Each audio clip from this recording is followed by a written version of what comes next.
Guys, അപ്പൊ ഇത് കണ്ടപ്പോൾ തന്നെ നിങ്ങൾക്ക് മനസ്സിലായിട്ടുണ്ടാവും ഞാനിപ്പോൾ എന്താ ഉണ്ടാക്കിയിട്ടുള്ളത് എന്നുള്ളത്.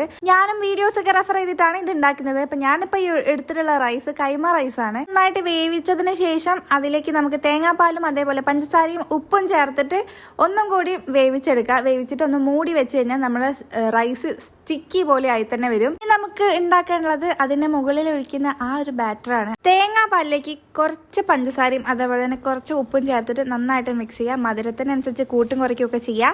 എന്നിട്ട് നമ്മൾ ഈ ബാറ്റർ ഒന്ന് കട്ടിയാവാൻ വേണ്ടിയിട്ട് ഈ അരിപ്പൊടി കുറച്ച് വെള്ളത്തിൽ കലക്കിയിട്ട് നമ്മൾ ഒഴിച്ചിട്ടുണ്ട്. അതൊന്ന് കട്ടിയായി കിട്ടുമ്പോൾ ഒന്ന് ചൂടാറാൻ വെക്കുക. അതിന് ശേഷം നമുക്ക് നമ്മുടെ സ്റ്റിക്കി റൈസ് ഒന്ന് സെറ്റ് ചെയ്ത് കൊടുക്കാം. നല്ല മധുരമുള്ള മാങ്ങ എടുക്കുക വെച്ചാൽ അത്രയും ബെറ്ററാണ്. നല്ല ടേസ്റ്റ് ഉണ്ടാവും ഇത് കഴിക്കാൻ വേണ്ടിയിട്ട്. ഞാൻ ഇപ്പോൾ എടുത്തിട്ടുള്ള മാങ്ങയും നല്ല മധുരമുള്ള മാങ്ങയാണ്.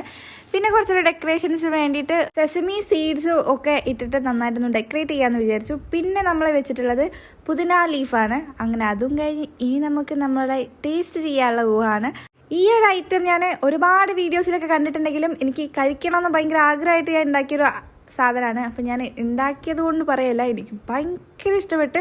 എന്തായാലും ഒന്ന് ട്രൈ ചെയ്ത് നോക്കി. ഇതിൻ്റെ ടേസ്റ്റ് നിങ്ങൾക്ക് എന്തായാലും ഇഷ്ടപ്പെട്ടും. അപ്പോൾ അത്രയ്ക്ക് ബൈ.